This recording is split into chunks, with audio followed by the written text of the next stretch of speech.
Good evening. I'm opening the Granby Planning Board meeting, April 24th, 2023. It's 5 p.m. Okay. First on our agenda, minutes. Do we have any minutes? Ken? No minutes tonight? Okay. For the next meeting. There's no correspondence. We do have an invoice that needs approval. Has everybody had a chance to review that for the Pioneer Valley Yes. Yeah. Planning Commission? Do we have a motion? I'll make a motion to pay invoice number 2 dated April 24th, 2023 to the PVPC for period coverage October 1st, 2022 through December 31st, 2022 for the total amount of $3,588.50. Do we have a second? I'll second. Any further discussion about the invoice? All those in favor? Aye. Aye. Motion carries.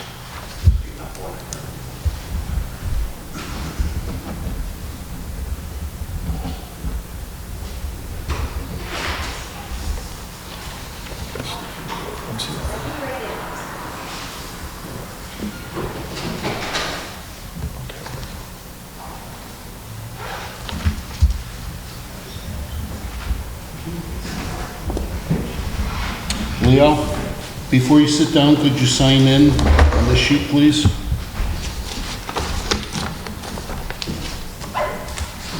Okay, before we do the A&R, I want to respond to not that one. Some of the requests that were made at the last meeting from the Chateau. So I've spoken to Ken. Ken's our consultant, and so this is for the board's knowledge as well, that the farmer's market and the food truck or trailer, whatever you're going to have there, the board can review that with just a site plan review by showing us a formal document similar to what you showed us before, where the people attending the market are going to be, where the food truck would be, flow of traffic, parking, so on and so forth. And then that's a, correct me if I'm wrong, Ken, but that's a simple site plan review for the board to go ahead and look at that. The conversation this afternoon with the chair was mostly based on the precedent of the planning board and how they issued a site plan approval for a previous food truck. I was still looking into the farmer's market. Presumably that can be done similarly, I think, through that process. We rely on precedent where it's not spelled out explicitly in your bylaw. And that was how I think the previous farmer's market or the previous food truck issue was referring to able to be the American navigated. The farmer's market, again, I was looking at your bylaw, and depending on how the town has looked at this before, because typically farmer's market or places where you would be allowed to sell where there would be no zoning, sort of zoning, a reliance on zoning is specific in the agricultural zone, because there is exemptions to zoning if you have an agricultural use like a farmer's market. And so, if anything, this may be a policy decision for the board,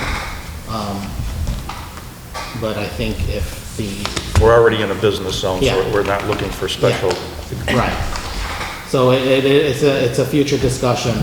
with regards to how to memorialize that for other general business zones. So in other words, it's another item that we need to look at in our bylaws to make some adjustments to it. The other item that we discussed was the used car lot.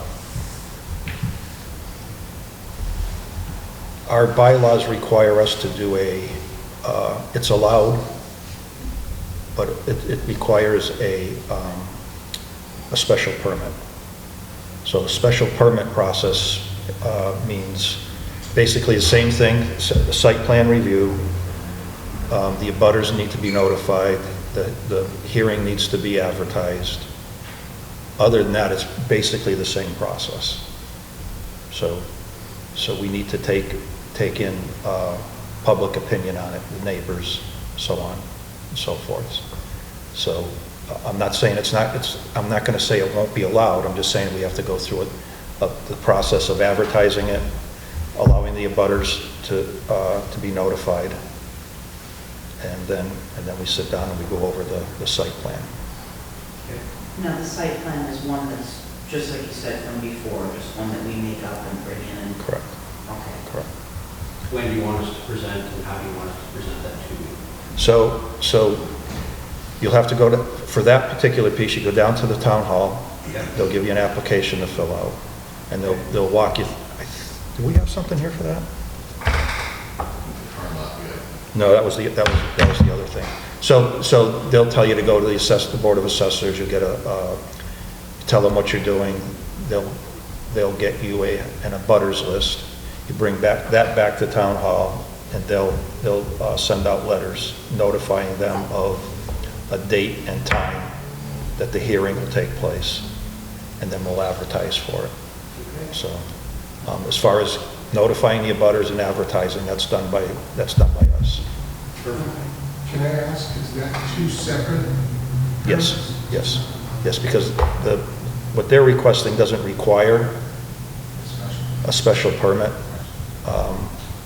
Unfortunately, our bylaws state that a used car lot would have to have a standalone used car lot would have to have a special permit. And you wouldn't want to tie them both together anyway, because if one failed Right. and the other one did, Sure.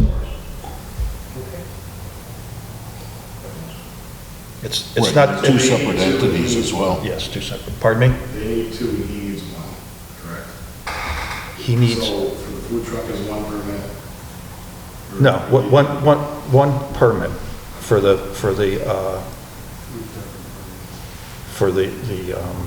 farmer's market, including the food truck. It's one site plan approval. Yes, Okay. I got that. Good. Thank you. Thank you. I believe Jason has submitted notification with the butters list already, Kathy. Okay, so you're... I did submit all the... Okay, good. So that's moving forward, then hopefully we can get this all wrapped up. Once they have everything they need, the letters go out to the abutters. The advertising is about 2 weeks?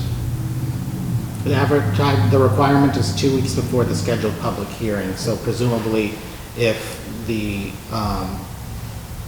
that notification to the newspaper, as well as the abutter notices are done within the week, by the end of the week, and I don't know what the schedule is of the posting, like when that date has to be in, but if you're relying on your current planning board schedule, which is the second and fourth Monday of the month, that probably would put you at the second May meeting. But that has to be like done this week, so. So we could review it. Don't the assessors have to approve the abutters list? I believe the application, They provide the there was abutters. submitted They provide. materials in my review of the email from the last meeting, which I missed, that suggests that there was an abutters list attached to that. So presumably, that person went to the assessor's department to get that list. And the requirement now is just for the notification of the abutters, but also it's for the special permit is required to be posted in the newspaper. Correct. So, So if I can get a public notice to Kathy, and she posts that accordingly, if it's in the newspaper, it needs to be in the newspaper, if we're looking at the 22nd of May, that Monday and the Monday before that. So the 15th and the 8th. so we could look at that as early as the 22nd, our next scheduled meeting. Do I need to call Kathy and tell her to proceed anyway, or do you contact her? Have you filled out the application Yeah. and provided her, did you provide her with the abutters list? Yes. Okay. Yeah. So Ken will provide her with the advertisement, Okay. and then the, And then she'll contact me and I have to pay for that. yep. It's fairly painless. Yeah. It's just a process we're required to go through. Okay, any other questions? Okay, Great. Thank you very much. thank you. All right, what's next?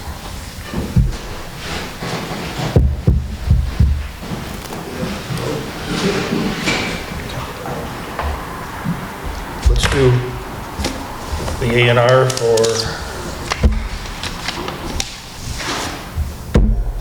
Mr. Fugler.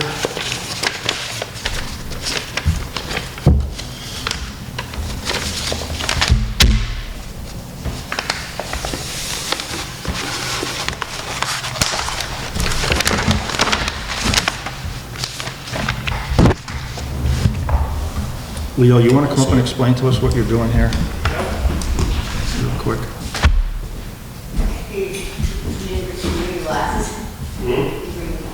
I didn't bring my glasses, but that's all right. I don't pretty much what's going on. What lot we carving out, or what are we doing here? You need these, Leo? Looking at this upside down. Leo? You want those? No, that's all right. I can see. What happened is they surveyed this parcel out here Yeah. with 2 lots. They got the back lot going in, which is fine. It is the way they did it now. Before, they had this lot pushed over, and the right-of-way was through here, Oh, okay. and that ran right into the wetlands. Gotcha. And I'd have to cross the wetlands to get to this lot. Okay. So I had to change it So around you shifted the access from this side to to that that side, yeah. Okay. Yep. And we got 54 feet. Okay. Any questions? Everybody good with it? I'll entertain a motion. I'll make a motion to approve the A&R presented by Leo Fugler Jr. dated for Amherst Street property, revised Lot 1 and revised Lot 2 by Harold L. Eaton and Associates. Do we have a second? I'll second. Any further discussion? All those in favor? Aye. Aye. Motion carries. Did you put everything you need there? There was a, I'm going to ask you, was it recorded before? yes, It was, so we got to do this over again. yeah, it was recorded before I had a chance to see where the pins were.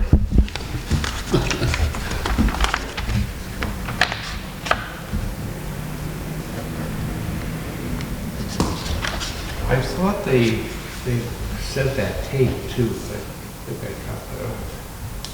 We said the 24th today, right? Yeah.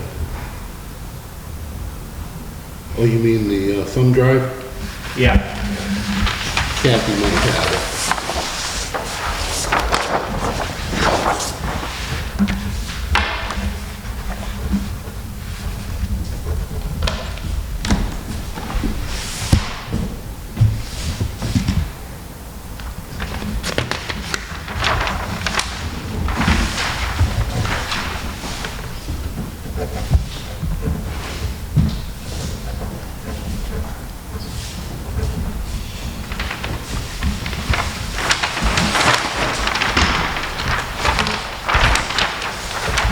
We do.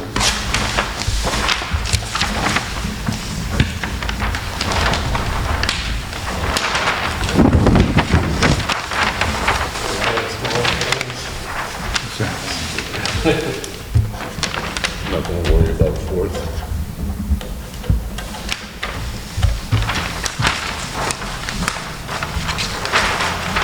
What do they need, 2 copies up and everything? Just one. Just one? The Mylar.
That with that, give Leo back his, and we're gonna need a check. Gonna need a check. You are. Yep, sorry. How much you gonna need? I didn't bring the checkbook, but Just bring it down to town hall. Okay, It's 125 per lot, okay. because they're both being changed, so it's 250. That's gonna be up. What's that?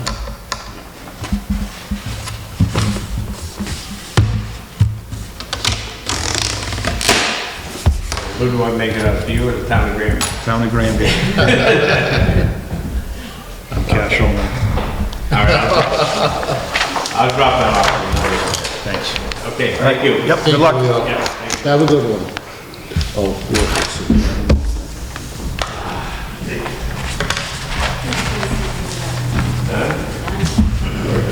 Okay.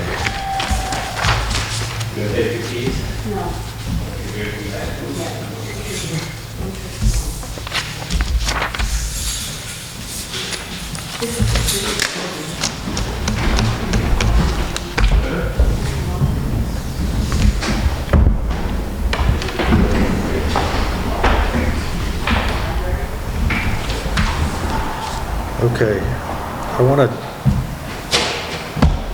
jump a little bit to the discussion of the wireless telecommunicating towers. What's that about? We had a, come in the other day, somebody requesting the permitting process. Now, we've got 2 towers in town. I might have been on the board when the last one was, Mark Johnson. yeah, I don't know if I was on the board when it originally went in, or I was on the board when they made some adjustments to it. They added some other equipment to it. But there's nothing in our bylaws for that, and I think there's some sort of special permitting process that it's like by right from the state that these have to be allowed. I have no knowledge of any of this. Ken, do you have any more information on that? So I mentioned to the chair because this was a conversation that happened, I guess, previous to the last meeting or after the last meeting, was that typically towns have adopted, and the federal law is from 1996, so it's very old at this point. It basically allowed the ability for applicants to bring forward applications for wireless and telecommunication towers. Towns have since, as early as the late 90s, have amended over time for 5G, but have since adopted bylaws and ordinances to you know, for some specific criteria and permitting process, to spell out a permitting process for this particular use. And typically it could be, I've seen towns do both special permit and a site plan approval. But I think the requirement has been, and some of the contention around those particular uses has been about the height and the shadows that it costs, or that it causes on particular properties, of the abutter properties specifically. And whether or not a town wants to be engaged in that particular permitting process. For maybe, and I don't know how those two that Jim was talking about previously, how those got permitted. But I think if we were to determine what type of use and whether or not it was site plan approval, just go through that particular process, because, I think it's determining how to move forward with that, knowing that the town in the past has approved it, and they happen to have approved it in what I understand is the business zone, in the general business zone. Well, that's not, so the two that are currently in town, neither of them are in a business zone. Okay. They weren't in a business zone at the time. The business zone that has since happened on 202, I don't know if it goes back, the zone goes back that far. Okay. From the street line. Probably not. I think it's like, unless it's like 200, 150, 200 feet typically. Yeah, I think we went back 400 feet Okay. on the zoning for business. Okay. And I'm pretty sure this is probably Further than that. more like 1,000 feet, 800 feet off the street line. Both of them. Both of them, correct. So, I mean, that's something to be said about, you know, whether in that permitting process, it was determined that that's the perfect place to put it, because the impacts to abutters are probably minimal. However, the town had permitted this through this particular process, and I think absent that process, you either create one, you know, and amend the zoning, or address this particular permit that way and amend the zoning. So I think either way, it should require an amendment to the zoning, depending on, you know, what the conditions of this particular situation, you know, if a permit has indeed been submitted, or if it's still in, you know, a conversation. So you didn't find any language, or you hadn't had time to look? No, See, there's something in the back of my mind's telling me that these were exempt. I will take I will take another look as far as how they can be exempt. But I know that having been through a permitting process with another town, there were zoning bylaws that had caused those particular uses to be, undergo a permitting process. So, Well, I'm not saying they didn't have to go through a permitting Yeah. process. I'm saying they had to be allowed yeah, in a residential zone. yeah, and typically they would be, I think, because chapter 48, section 3 does protect those types of uses, because the federal government is, you know, that was the Telecommunications Act of 1996. So you're right to that extent that these are uses that cannot be zoned out of town or prohibited. But presumably the site plan approval process would allow you to have them, you know, go through a process by which you're going to review. I've seen some communities do like a balloon test to show how high this particular tower would go, and require that those utility companies provide, you know, some documents that show the impact. Yeah, I'm not saying they could just, they could just put them in. 'Cause I remember having discussions, and this goes back a while, but access Access roads, right? road for service, maintenance, fire. Yeah. The protection. I think they all had to be fenced in.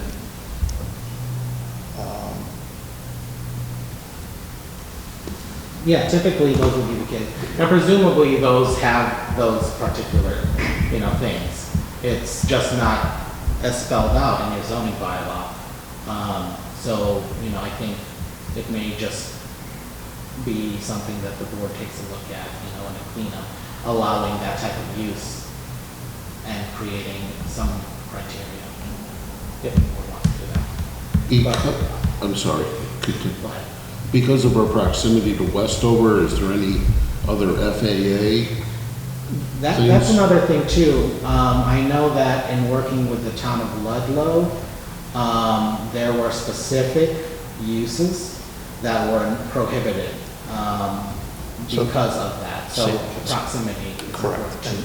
they go through that process through the building permit process. Oh, okay. So not through the public forum, it's already spelled out. It has to be spelled out that it's allowed. They get documentation Mhm.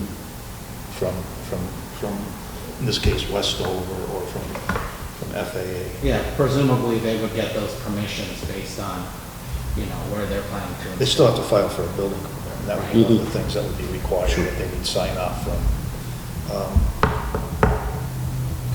So the other thing about these, our police and fire use them. That's where their communications come from for I think it's Wimlack and Intertown. Intertown, I believe, especially the one on off of 202. Mhm.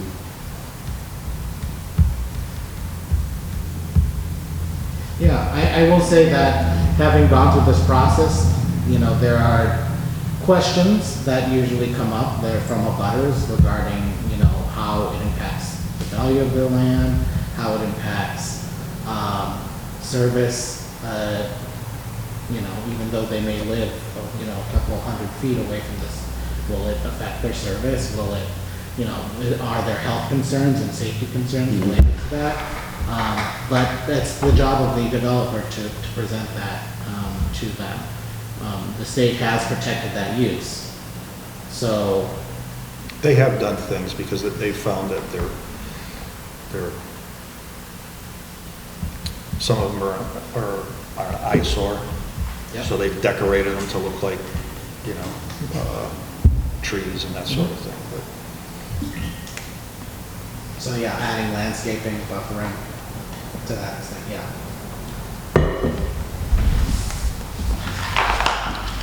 So it's probably something we should take a look at, add it to the list of things that we propose to change on the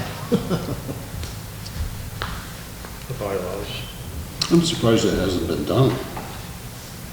In all honesty, with two in town, I'm surprised that past boards hadn't picked up on that and the bylaw changes and stuff that had never been addressed. Well, Doesn't make a difference, it hasn't. It hasn't been addressed, but it has to the extent where each of them that have gone in have had site plan reviews. Sure. They're allowed, so you can't, Mhm. you can't stop them from going unless it's something ridiculous, but, yeah, that was definitely back in the 90s, huh? The Telecommunications Act, which, yeah, and that was where the zoning act changed too. What I will say, and I did share this with Jim and the town, assistant town administrator, is that there is a use in the bylaw that, in the use table, that's called telephone exchange. Now, there's no definition within your bylaw, and the dictionary says, like, literally, like a telephone exchange, like, communication where it's housed, how it's done. So I don't know if that was a use that was added just because it addressed that particular use. It does state that it is an allowed use in the general business and industrial zones with a site plan approval. So, but I'm not sure where that particular use. So That's, this- go ahead. Okay. I was gonna say, that could come from the Granby Town and Town. Yeah, that's what I well, was thinking. these original bylaws are from the 1970s. So they're So There weren't the any- amendment, it hasn't yet been looked at to kind of reflect the current uses. These are so older. I think you and I had that conversation. Okay. just add it to our list to look at.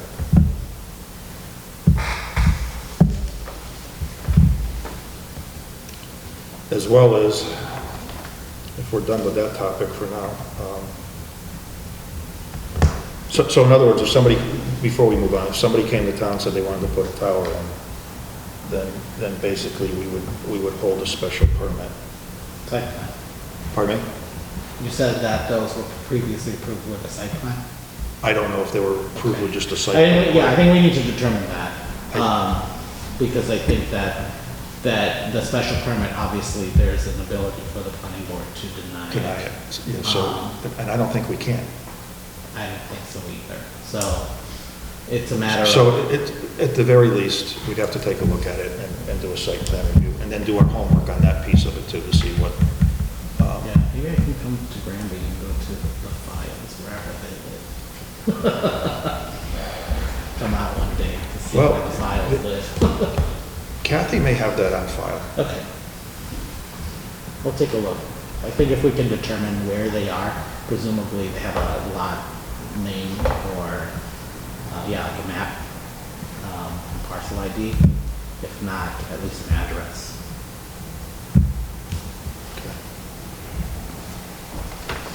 Okay, now we'll back up, if we're done with that topic, and talk about the grow facilities in town.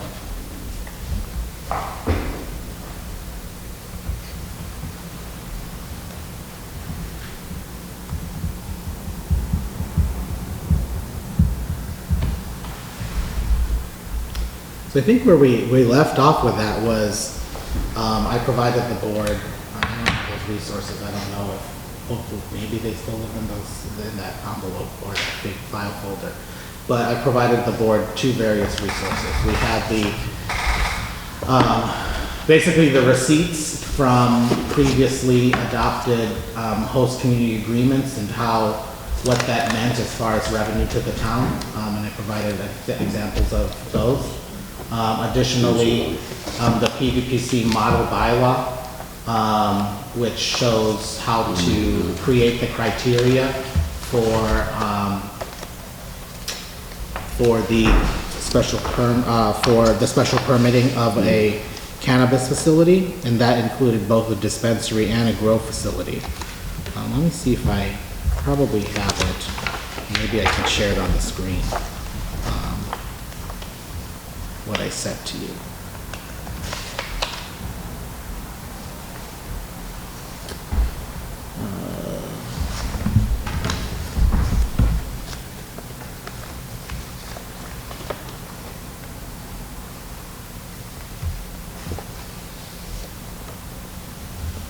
And then I shared, so I shared with the board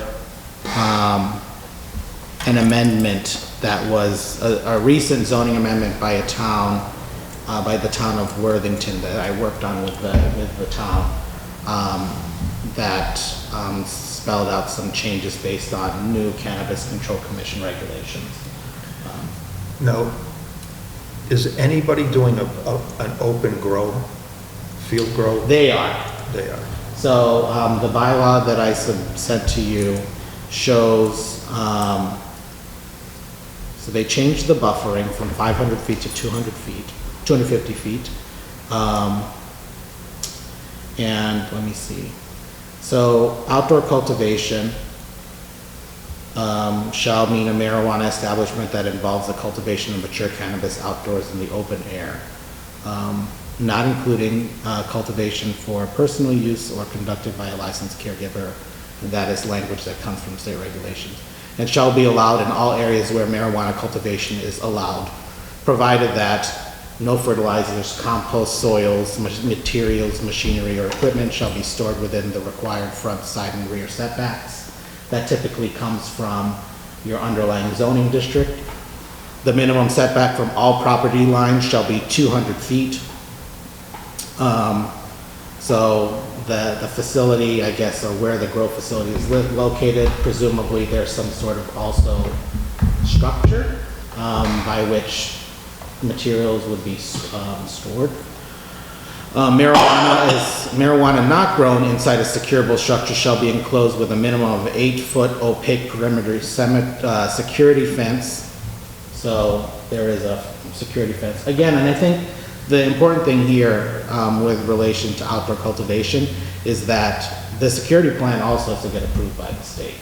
So presumably those, once they get that conditional permit, they would be coming to the town saying, we're serious, we've done our due diligence and have done what we needed to do to get to this point where we're coming before the board.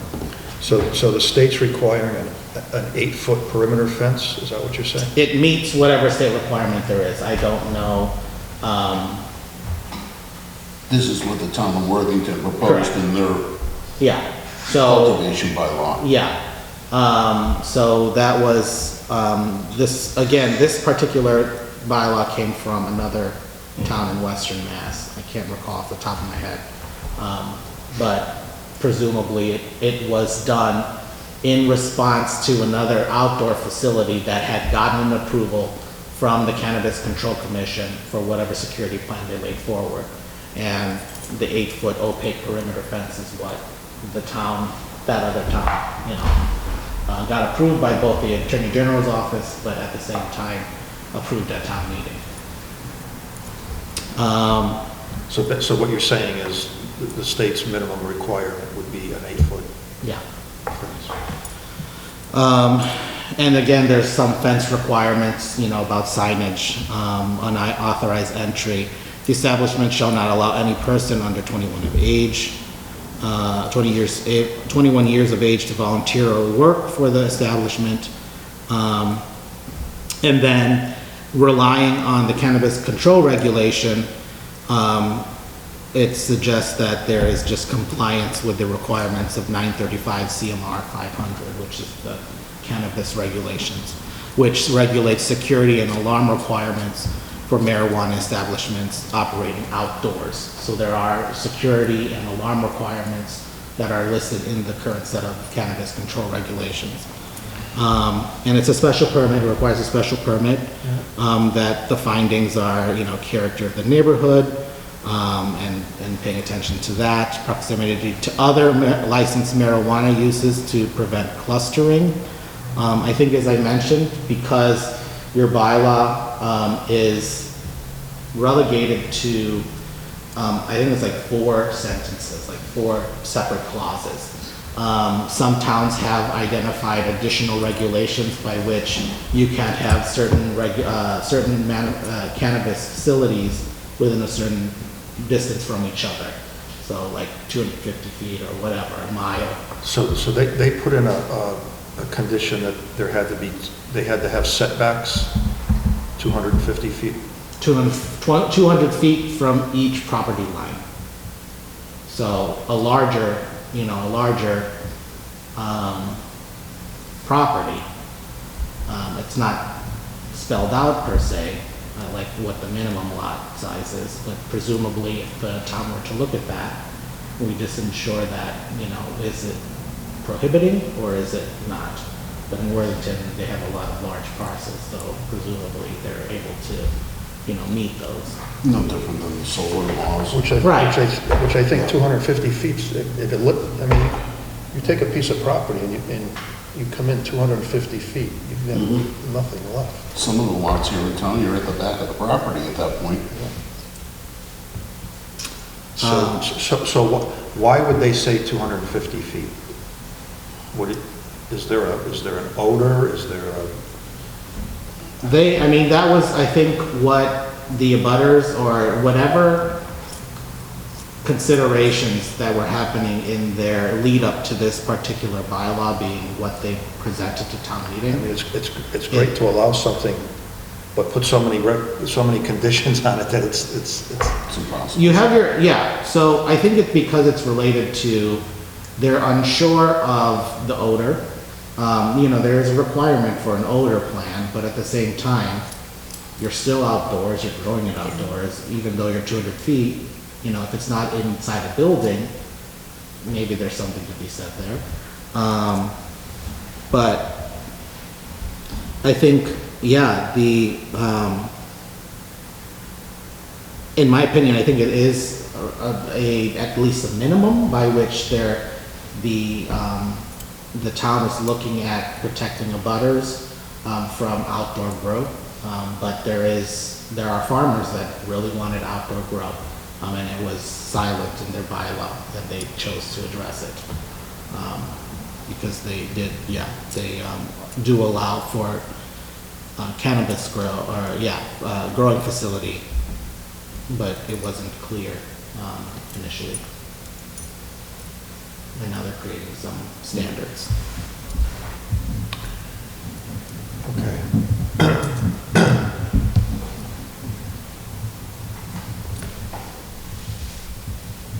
So my recommendation, before we go spending any more time on this, would be wait until we have a full board, our new board, and take a vote whether or not we want to proceed with this, if we recommend it, or some form of this, to do. Maybe we say we allow it, but it's got to be in a greenhouse. It's got to be in some sort of a structure, and nothing more than, whatever. Put some circumstances around it, or we decide it's not a good idea. I think the full board needs to weigh in on it if we're going to go forward with it. Is there public comment? Sure. Well, currently in Granby, you're not allowed to grow outside. Correct. It has to be in a facility. And Granby has limited to growing into industrial areas and business overlay areas. I don't know if you're familiar, I'm sure you are, because you're planning board, but there's not much usable industrial area in Granby. So effectively, I believe it was kind of zoned out of our community, and I feel like the planning board, without retrospect, right, they should have probably taken different steps to say, oh, well, anything over 5,000 square feet, or anything over 10,000 square feet, like, yeah, that should be an industrially zoned area. But anything like a micro business should be allowed, in my opinion, anywhere, but at least in general business areas and other business areas, not just industrial and business overlay. Okay, so to answer the board's take on this, it was when it first came out, the state has lessened the parameters that we were given, and the board at that time decided that it was an industrial type of manufacturing. And there's only one zone for that in this town, which is in the business part, the industrial zone off of New Ludlow Road. And because of the odors, because of the restrictions the state put on us, we felt as though that was the only place it would fit. Now they seem to be, it's like anything else. Once you start getting the operators going, and they're loosening up some of the guidelines they gave us. Hence the reason why the select board asked us to look at it again. As well as back then, the planning board had their backs against the wall regarding a timeline.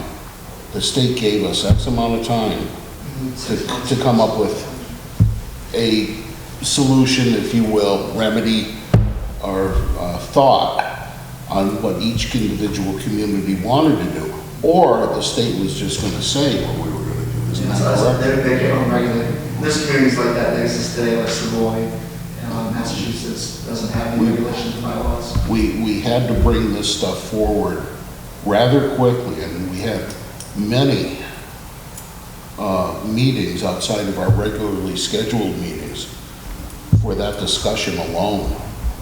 Just I was like, a part of some of them back then with, Were you? with Chief, Wishard and all that. Mhm, during the okay. committee. So- And I'm on Pleasant Street, and I like to grow, I just want to do something small, and we're zone general business, and I was kind of upset that we weren't allowed to participate in the industry. The biggest barrier to entry, like I said, in this industry is real estate land, because it's like this across the board, you can only grow in industrial parks, and you have to spend money to lease one of those places and build it out and all of that, so hopefully, Well, that's what the state mandated initially. well, they left it up to the communities. You could have said that if you wanted it. There's communities that allow it in residential areas. not so sure about that. Down in Cape Cod, yeah, and Truro allows it in residential areas. There's a place on it, I don't know. No, I meant as far as, it had to be in a secured facility. It still does, and it will always have to be a secure facility. Even with indoor, you have to have 24/7 video surveillance and multiple chain link fences. Well, I'm glad you guys are taking it up again. Nita, what's your take on that? Wanna? I'd rather wait, like you said, till we have Okay, all right. I agree. So, we're gonna have a new board here at our next meeting, right? No, The not the meeting next after. one, meeting after. The meeting after that. I think I've got one more meeting. Okay. And then, so we'll have a new member, hopefully, and then have a full board with Melissa here, and then see where we go with it from there. Are there any, I think it's too important not to have a full input on a new board rather than, are there any additional resources that you want me to pull? I'll resend the bylaw amendment for the outdoor grow for that community. That could at least, be helpful for the context. And maybe also, I think there are a couple that I can send to show you. They're not really different across the board, but That's Worthington, you said? the town of Worthington. Is there any comparisons out there within the state that show what the state originally wanted and what the state is at to now? This was made less, this was made more stringent. There are some components of the regulations. The state didn't really other than, as Jim mentioned, the interior, I think that has kind of transformed over time with the advocacy from the various industry groups. But really, the buffering, the only thing that has been a constant is the requirement of a buffer between the facility and a place of education. So there is that requirement. Yeah. And that's literally the only thing that's spelled out for a municipal local land use control. I can tell you what I'm not in favor of. I'm not gonna be in favor of allowing it and then putting so many conditions on it that it's not allowed. Right. And Again, such as the solar. that, I don't wanna get into that. Again, was it changed so that to make it more strict, that they couldn't put it in their schools, that they didn't have that addressed at first, is that what you're saying? No, they changed the definition of how you measure the buffer. So presumably, where before, and towns are amending their bylaws now because they're finding it prohibitive and people are wanting to do business in town. But before, you had to measure from the closest side of the building to the closest side of the building, the new facility, so. You had From the school building, you mean? Yeah, but now you measure from the door, like it's the entrance. So that was changed. That there are new licenses too, like there are new cannabis licenses that are issued, like transporter. And so, I think it may, as I mentioned in the previous meeting, it may be something that the board just wants to look at as far as how towns may be addressing it, because what you currently have is just a couple of sentences under that particular bylaw.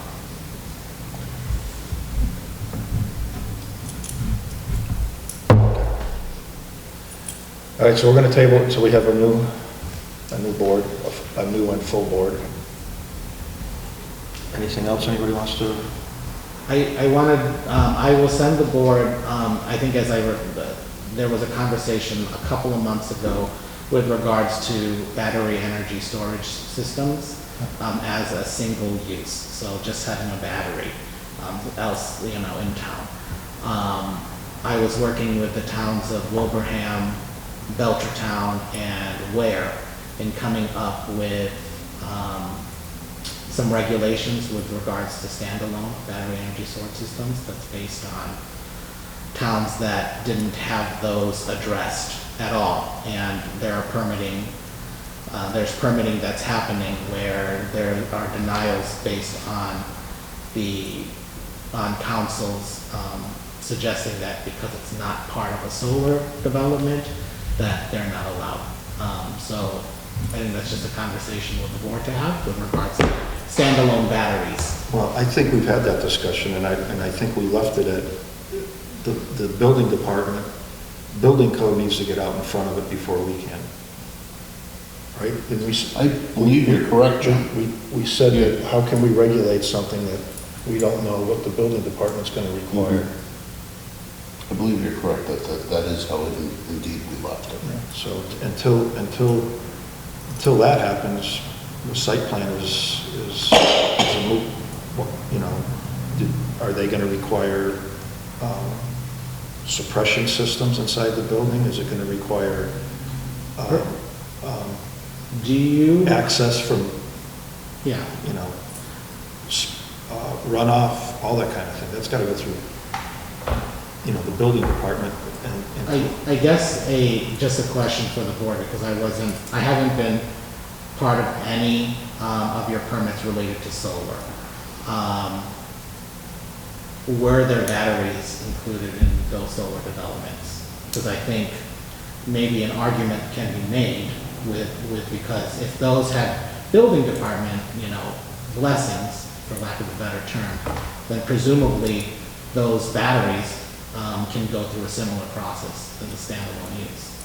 I don't recall battery storage. Not to the point that,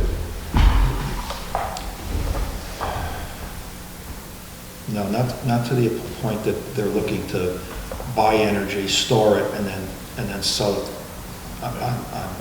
buy it and sell it at peak and buy it at non-peak. These are bigger facilities.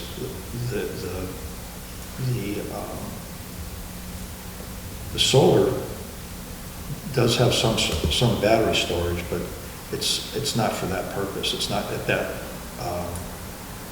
size. Not even close. Yeah, these are big facilities with big batteries. And so, the working group and the resource document that's going to be issued, which I'll share with the board either way, and the board can take it however it would like.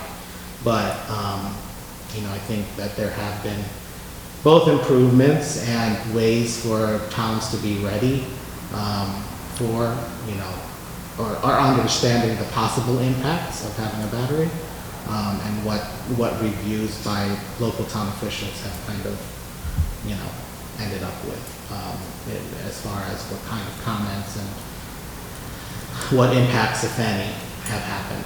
Typically, I think it's probably intuitive that you don't want them in resource areas, but with regards to other siting, criteria. Correct. But before we can determine that, we need to know what where the building code's going to take it. How are they going to categorize it? At what type of use group is it going to go under? And what types of things do we have to be aware of as far as that goes? These things may be self-contained no matter what happens. The only thing you got to be concerned about is, smoke. We don't have to worry about acid or any other type of contamination that, we don't. Or they may say you have to put some sort of a moat around these things, some sort of a, then we'd have to, introduce that into the site plan review. Right? I don't even want to touch it right now. Sure.